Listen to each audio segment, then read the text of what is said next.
Welcome to Mishna study Masechet Pesachim Perek Zayin Mishnah Vav. Over here in this Mishnah, we're going to discuss if the kahal itself, all of it or the majority of it became impure. They became tameh.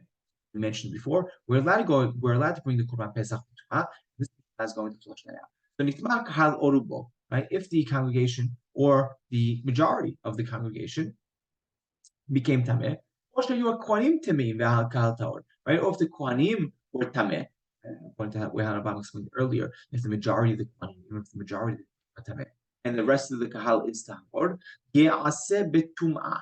You're allowed to go ahead and bring the Korban Pesach betum'ah. If the small amount, right, a few people, right, less than the majority of the congregation, right, of the community were tameh.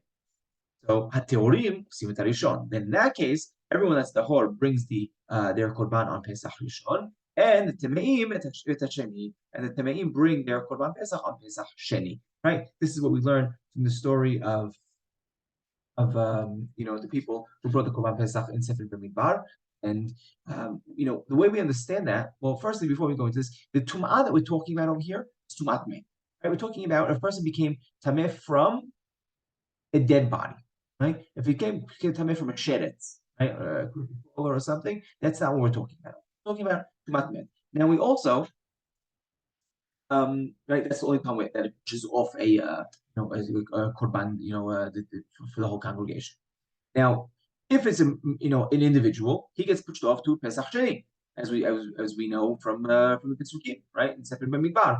Now, even if this individual's day where he becomes tahor is the 14th of Nisan. What could you think? You could think, oh, look, sprinkle the blood for me on the 14th of Nisan. I'm going to go ahead and dip, dip today. In the evening, I'll be tahor and I'll be able to eat the Korban Pesach with you guys. No, you're not allowed to do that. You know what? Because that's how we actually understand the case of the Torah. The Torah, when it spoke about the case, right, when the people said, right,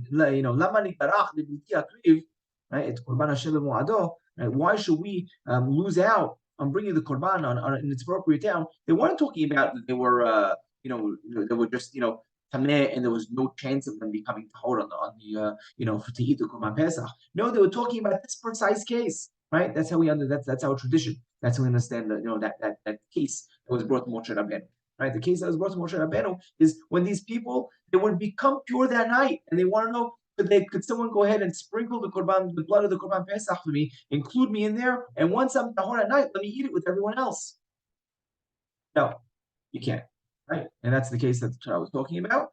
And in that case, right, that's when those people have to bring it on Pesach Sheni. But if it was in the entire kahal, right, if it was the entire community, then everyone is allowed to bring the Korban Pesach on Yudalid, as we mentioned in this.